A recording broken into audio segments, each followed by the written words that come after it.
नमस्कार मित्रांनो, शिक्षण विभागाची अत्यंत महत्त्वाची अपडेट, महत्त्वाची माहिती आपण या व्हिडिओमध्ये जाणून घेणार आहोत। तर मित्रांनो, थंबनेल बघून आपल्या लक्षात आलेलं असेल विषय काय आहे।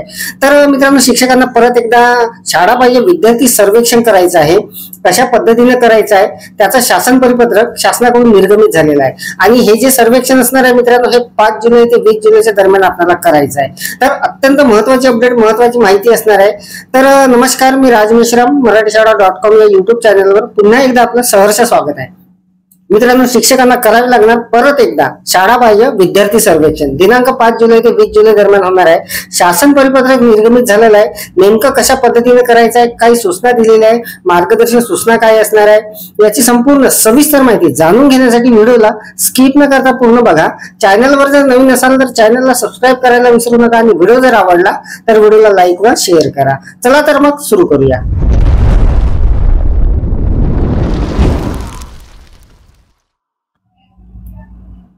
तर मित्रांनो, शाळाबाह्य सर्वेक्षणाबाबत अत्यंत महत्त्वाचं परिपत्रक शासनाच्या शिक्षण विभागाकडून निर्गमित झालेलं आहे। संपूर्ण सविस्तर माहिती आपण जाणून घेणार आहोत। जवळपास 35 पानाचं हे परिपत्रक आहे। थोडक्यामध्ये माहिती आपण जाणून घेऊ। तर बघा, महाराष्ट्र शासनाच्या प्राथमिक शिक्षण संचालनालयाचं हे पत्र आहे आणि अत्यंत महत्त्वाचं असणार आहे। दिनांक 11/6/2024 ला निर्गमित झालेला आहे। तर बघा, प्रति माननीय प्रधान सचिव, शालेय शिक्षण व क्रीडा विभाग, मंत्रालय, मुंबई। आणि विषय बघा, अत्यंत महत्त्वाचा आहे। विषय आहे शाळाबाह्य अनियमित व स्थलांतरित बालकांना शिक्षणाच्या प्रवाहात दाखल करून त्यांचे शिक्षण अबाधित राखण्यासाठी दिनांक 5 जुलै 2024 ते 20 जुलै 2024 या कालावधीमध्ये सर्वेक्षण राबवण्यासाठी प्रभावी अंमलबजावणी करण्याबाबत अशा पद्धतीचा विषय धरून हे महत्त्वाचं परिपत्रक काढलेलं आहे। तर बघा, उपरोक्त विषयास अनुसरून कळवण्यात येते की राज्यामध्ये विविध कारणामुळे बालके शाळाबाह्य होत असतात। तसेच विविध प्रकारच्या कामानिमित्ताने कामगाराचे वेगवेगळ्या ठिकाणी स्थलांतर होत असते। तरी या शाळाबाह्य होणाऱ्या व स्थलांतरित होणाऱ्या कामगाराच्या बालकांचा शोध घेऊन त्या शिक्षणाच्या प्रवाहात दाखल करून शिक्षण अबाधित राखण्यासाठी प्राथमिक शिक्षण संचालनालयाने दिनांक 5 जुलै 2024 ते 20 जुलै 2024 या कालावधीमध्ये सर्वेक्षण राबवण्याचे ठरवले असून त्याबाबतची एसओपी व माहितीचे संकलन फॉर्मॅट तयार केली आहे। एसओपीची प्रत माहिती संकलनाचे फॉर्मॅट सुलभ संदर्भासाठी सोबत जोडलेले आहे। तर बघा मित्रांनो, खाली जर आपण आलो तरी विनंती करण्यात येते की आपल्या स्तरावरून शासनास अशा संबंधित विविध विभागाच्या मंत्रालयीन विभागांना सदर सर्वेक्षणाचे सर्व ग्रामीण तसेच नागरी स्तरावरून शिक्षण विभागात सहकार्य करण्याबाबत कळवण्यात यावे। त्यामुळे सदर सर्वेक्षणाचे काम अर्थपूर्ण व फलदायी होईल। आपला शरद गोसावी, शिक्षण संचालक, प्राथमिक, महाराष्ट्र राज्य, पुणे। तर बघा, खाली पुन्हा जे पत्र आहे त्यामध्ये प्रति माननीय आयुक्त साखर, आयुक्त समाज कल्याण, आयुक्त महिला बाल कल्याण असे प्रत्येक विभागासाठी ते पत्र आहे। तर विषय तोच असणार आहे यामध्ये सुद्धा। तर यामध्ये सुद्धा विषय तो धरून हे जे पत्र आहे हे काढलेलं आहे। तर यामध्ये सुद्धा सर्व माहिती दिलेली आहे। उपरोक्त विषयास अनुसरून कळवण्यात येते की राज्यामध्ये विविध कारणामुळे बालके शाळाबाह्य होत आहे आणि हे जे सर्वेक्षण आहे 5 जुलै 2024 ते 20 जुलै 2024 दरम्यान करायचे आहे। तर खाली जर आपण आलो तर बघा, अतिशय तात्काळ महत्त्वाचे म्हणून प्रति विभागीय शिक्षण उपसंचालक सर्व यांच्या नावाने हे पत्र काढण्यात आलेलं आहे।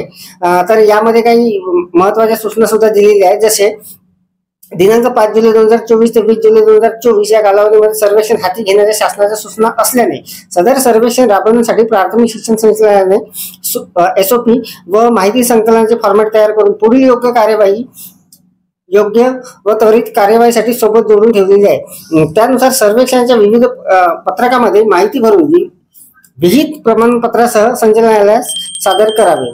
सदर प्रपत्रामधील माहिती भरताना केवळ ISM V6 युनिकोड DOD सुरेख MR या फॉन्टचा वापर करावा। फॉन्ट साईज 11 मध्ये भरायची आहे। तर काही महत्त्वाच्या सूचना यामध्ये दिलेल्या आहे। त्यानंतर आदर्श प्रमाणित संचालन प्रक्रिया इथे दिलेली आहे। तर बघा, सोप स्टँडर्ड ऑपरेटिंग प्रोसिजर। तर विषय असणार आहे तोच, शाळाबाह्य अनियमित स्थलांतरित बालकांना शिक्षणाच्या प्रवाहात दाखल करून त्यांचे शिक्षण अबाधित राखण्यासाठी दिनांक 5 जुलै 2024 ते 20 जुलै 2024 या कालावधीमध्ये विशेष शोध मोहीम राबवण्याबाबत। तर बघा, खाली जर आपण आलो तर अनुक्रमणिका दिलेली आहे आणि यामध्ये जे विषय आहे ते सविस्तरपणे खाली मांडण्यात आलेले आहे। प्रस्तावना आहे, त्यानंतर सर्वेक्षणाचा अवलंब, प्रपत्रामध्ये सर्वेक्षण कुठे करावे हे संपूर्ण इथे दिलेले आहे। सर्वेक्षणाच्या जबाबदारी निश्चित करण्याबाबत, सर्वेक्षणाच्या अंमलबजावणीबाबत, सर्वेक्षणाचे कामकाजाचे वेळापत्रक आहे, त्यानंतर विविध समित्यांबाबत परिशिष्ट 1 आहे, माहिती संकलनाबाबतचे प्रमाणपत्र आहे, सर्वेक्षणाची माहिती संकलनाचे प्रपत्र आहे। तर संपूर्ण आपण थोडक्यामध्ये इथे बघणार आहोत। तर बघा, प्रस्तावनामध्ये संपूर्ण माहिती इथे दिलेली आहे।